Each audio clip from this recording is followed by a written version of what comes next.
एक 16 वर्षीय बच्ची के पेट में अचानक से दर्द उठता है। उसे डॉक्टर के पास लेकर जाया जाता है और जब डॉक्टर के पास उसे लेकर जाते हैं तो पता चलता है कि बच्ची 2 माह की गर्भवती है। और जब ये बात माता पिता को पता चलती है तो माता पिता के पैरों तले जमीन खिसक जाती है। बात ही कुछ ऐसी थी कि जिसे सोचकर यकीन कर पाना भी मुश्किल था। दरअसल वो जो बच्ची है वो किसी पुरुष के संपर्क में आई ही नहीं। 24 घंटा माता पिता की निगरानी में रहा करती थी, कभी किसी पुरुष के संपर्क में वो रही नहीं। फिर भी आखिर वो गर्भवती कैसे हो गई? लेकिन इस बात को झुठलाया नहीं जा सकता था कि सोनोग्राफी रिपोर्ट बता रही है कि वो 2 माह की गर्भवती है। लेकिन जब इस सच्चाई से पर्दा उठता है, जब पता चलता है कि हकीकत क्या है और जब हकीकत से लोग रूबरू होते हैं तो वाकई में लोगों के पैरों तले जमीन खिसक जाती है। एक तरह से इंसानियत से विश्वास उठ जाता है और लोग सोचने पर मजबूर हो जाते हैं, क्या प्रकृति के नियम के विरुद्ध भी कुछ हो सकता है?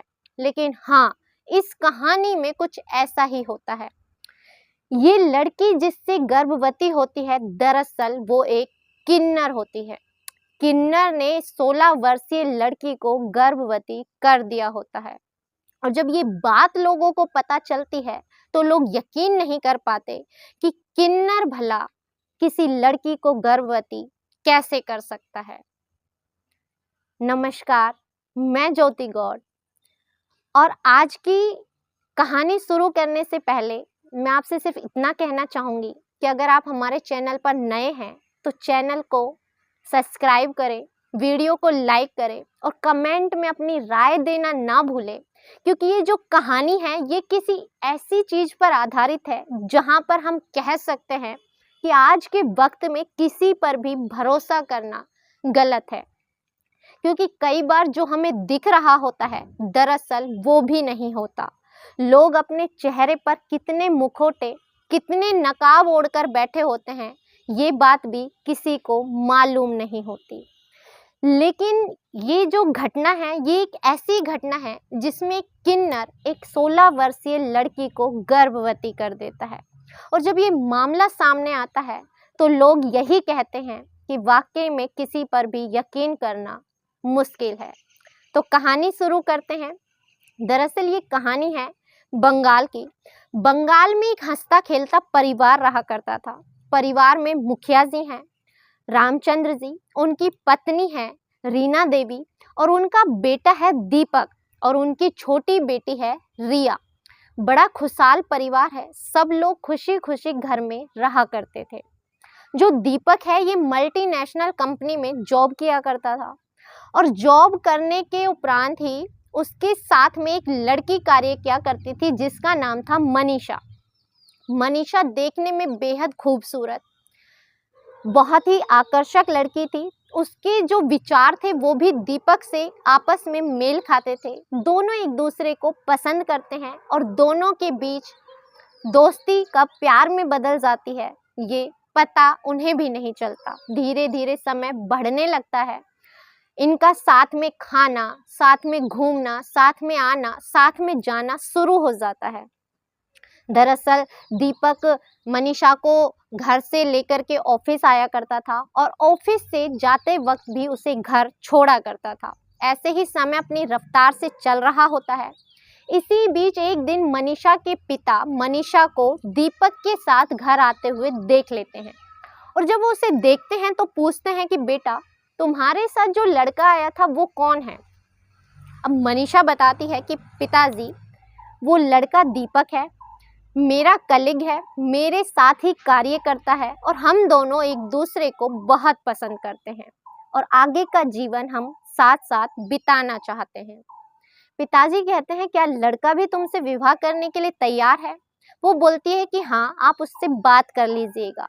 दीपक से बातचीत की जाती है तो दीपक भी यही कहता है कि हाँ, हम दोनों एक दूसरे को बहुत पसंद करते हैं और विवाह करना चाहते हैं। इसी के साथ दोनों परिवारों की रजामंदी होती है, आपस में बातचीत होती है और एक शुभ मुहूर्त निकाला जाता है और दोनों का विवाह हो जाता है।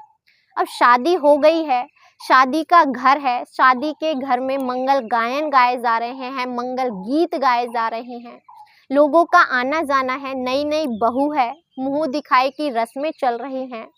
इसी बीच जो हमारा समाज है, इसी समाज में एक समाज और है जिसे किन्नर समाज कहा जाता है। जब किसी के घर में खुशियां होती हैं, किसी को बेटा हो, किसी का विवाह हो, यहाँ तक कि किसी को बेटी भी हो, तो उनके घर में वो लोग बधाइयाँ देने जाते हैं, बधाइयाँ डालने जाते हैं। और इनके घर में भी जब पता चलता है कि दीपक का विवाह हुआ है, तो ये लोग उनके घर पहुंच जाते हैं, नाचते हैं, गाते हैं, बधाइयाँ देते हैं। और बधाइयाँ देने के बाद बात आती है नेकचार की। अब दरअसल हमेशा से ही ये प्रचलन चला आ रहा है, ये प्रथा चली आ रही है कि किन्नर समाज के लोग आते हैं, बधाइयाँ देते हैं, खूब ढेरों सारा आशीर्वाद देते हैं, और आशीर्वाद के बदले में वो एक जो उनकी नेग की रस्म होती है उसके बदले में पैसे लेकर के जाते हैं। लेकिन कभी कभी मोल भाव होता रहता है। ऐसे ही वो लोग कहते हैं कि इकलौते बेटे की शादी की है तो एक सोने की अंगूठी चाहिए और 10,000 रुपये चाहिए। अब वो कहते हैं कि हमारे पास इतना नहीं है, हम इतना देने में असमर्थ हैं, हमारे पास इतना नहीं होगा। तो थोड़ा बहुत मोल भाव करने के बाद जो किन्नर समाज के लोग हैं वो भी मान जाते हैं। वो कहते हैं कि हम जिद बहस करने नहीं आए, हम तो बधाइयाँ देने आए हैं, वर और वधू को बधाइयाँ देंगे और चले जाएंगे। आप नेक जितना मन करे उतना दे दीजिए, लेकिन नेक आपकी बहू अपने हाथों से देगी। अब जो दीपक है वो गुस्सा हो जाता है, वो कहता है कि नहीं, मेरी पत्नी नहीं आएगी, तुम्हें जो नेक लेना है वो मेरी माँ से ही ले लो। अब वो कहते हैं कि नहीं, हम जब आशीर्वाद दुल्हा दुल्हन को देने आए हैं तो आपकी माँ से नेक क्यों लेंगे, हम नेक नई दुल्हन से ही लेंगे। वो फिर मना करता है और इसी बात को लेकर दोनों में जिद बहस शुरू हो जाती है। किन्नर समाज में और दीपक के बीच जिद बहस होती है, और जिद बहस इतनी बढ़ जाती है कि दीपक अपना आपा खो देता है और उन्हें धक्का मारकर दरवाजे के बाहर निकाल देता है और उनके मुंह पर ही दरवाज़ा बंद कर देता है।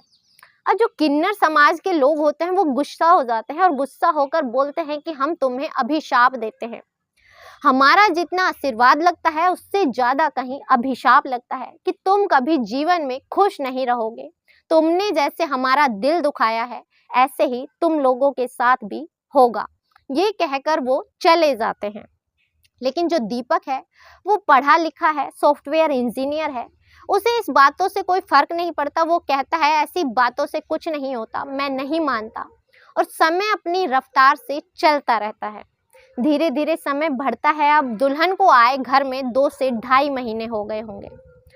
अब जो मनीषा है वो एक दिन अपनी माँ से यानी सास से कहती है कि माँ जी, मेरा घर में मन नहीं लगता, मैं घर में परेशान होती हूँ, मैं वापस से अपनी नौकरी ज्वाइन करना चाहती हूँ, मैं अपनी जॉब पर जाना चाहती हूँ। तो सास है वो कहती है कि बेटा देखो, तुम्हारे ससुर हैं, उनकी तबीयत सही नहीं रहती, मैं उनकी देखभाल में लगी रहती हूँ, तुम्हारी ननद अभी छोटी है, स्कूल जाती है, और पति तुम्हारा नौकरी पे चला जाता है, अच्छा खासा कमा रहा है, घर परिवार बढ़िया से चल रहा है, रुपये पैसे की हमारे घर में कोई कमी है नहीं, तो तुम घर बार संभालो, इतना ही काफ़ी है। लेकिन वो कहती है कि नहीं, मुझे घर में नहीं रहना, मैं तो बाहर जाके नौकरी करना चाहती हूँ। सास मना कर देती है। अब वो गुस्सा होकर अपनी बातें अपने पति दीपक से कहती है और दीपक से कहती है कि मुझे तो नौकरी करनी ही है।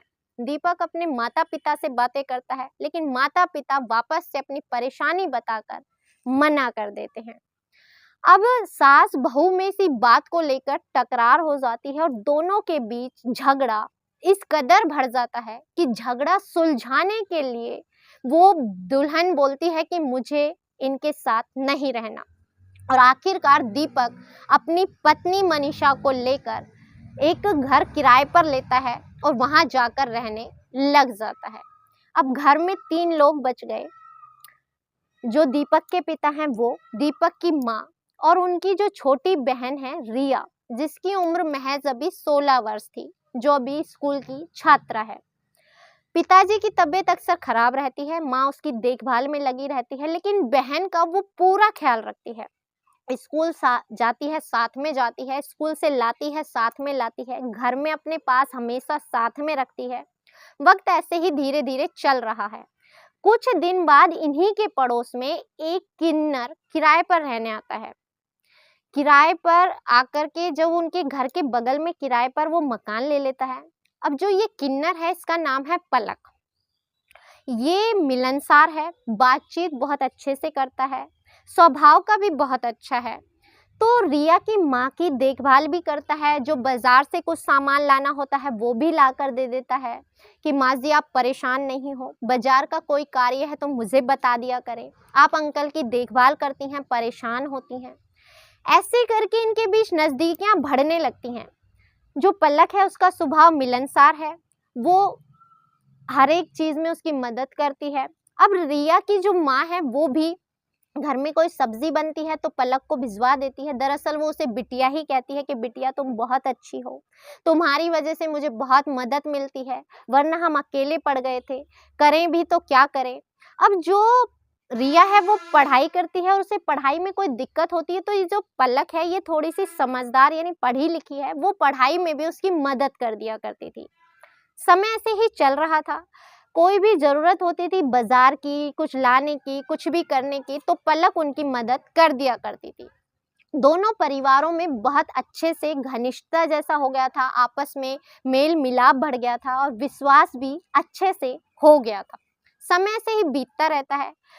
अब जो रिया है वो भी थोड़ी बहुत देर जैसे घर का काम हो जाता है, परेशान हो जाती है तो पलक के साथ जाकर बैठ जाती है, उसके साथ बैठकर गप्पे लड़ाती है, पढ़ाई के बारे में बातें करती है।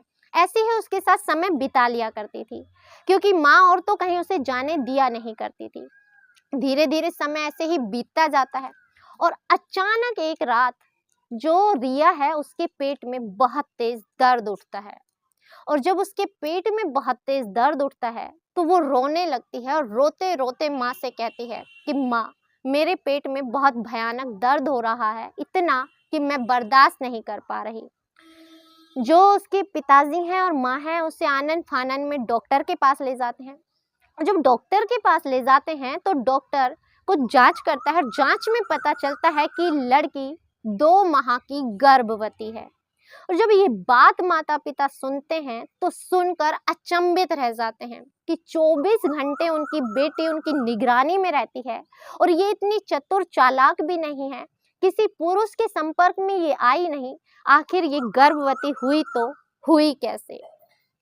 अब बच्ची को घर लाया जाता है। माँ बड़े ही प्यार से, बड़े ही अच्छे तरीके से उसे समझाती है कि बेटा जो हो गया वो तो हो गया, लेकिन मुझे सच सच बताओ कि आखिर हुआ क्या था। अब जो रिया है वो बताना शुरू करती है कि माँ, दरअसल जिस दिन पिताजी की तबीयत खराब थी, आप जब यहाँ से गई तो मुझे पलक ने कहा तुम घर पर अकेली हो, दरवाजा बंद करो और मेरे पास आकर बैठ जाओ, अकेले डर लगेगा, माँ आ जाएंगी तो वापस चली जाना। मैं उसके पास चली गई। वो कोई गंदी सी फिल्म देख रही थी। मैंने उसे टोका तो उसने कहा कि तुम भी देखो, अच्छी लगेगी।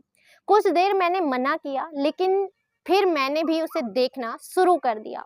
देखते देखते मेरा भी मन उस फिल्म को देखने का करा और हम दोनों उस फिल्म को देखते देखते कब खो गए पता नहीं चला और उसने मेरे साथ रिलेशन बना लिया। हम दोनों आपस में फिजिकल हो गए और जब हम फिजिकल हो गए तो धीरे धीरे ये किस्सा चलने लगा। उसने मुझे कहा कि इस चीज़ में आपको अच्छा लगेगा, धीरे धीरे ये चीज़ की तुम्हें आदत हो जाएगी, लेकिन इस बात की जानकारी तुम किसी को मत देना। इसके बाद मुझे एक तरह से नशा हो गया, एक लत लग गई। मैं लगभग बार बार उसके पास जाने लगी और मैं कब गर्भवती हो गई मुझे पता नहीं चला। ये सुनकर माँ सोच में पड़ जाती है कि किन्नर से भला उसकी बेटी गर्भवती कैसे हो सकती है, यानी मतलब वो किन्नर है ही नहीं। अगर किन्नर होती तो उसकी बेटी गर्भवती हो ही नहीं सकती थी। और जब ये बात पलक को पता चलती है कि कुछ गड़बड़ हो गई है तो वो वहां से फरार हो जाती है। अब माता पिता पुलिस चौकी जाते हैं। थाने जाकर रिपोर्ट दर्ज कराई जाती है। पलक की कुछ फोटो और तस्वीरें उनके पास होती हैं, वो उन्हें दिखाई जाती है और कुछ समय बाद थोड़ी बहुत मशक्कत के बाद पुलिस उसे गिरफ्तार कर लेती है।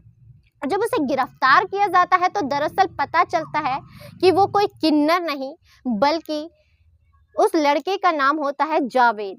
वो नाम बदल करके और अपनी पहचान बदल करके ऐसी ही लड़कियों को और ऐसी ही औरतों को शिकार बनाया करता था जो खूबसूरत होती थी, मासूम होती थी।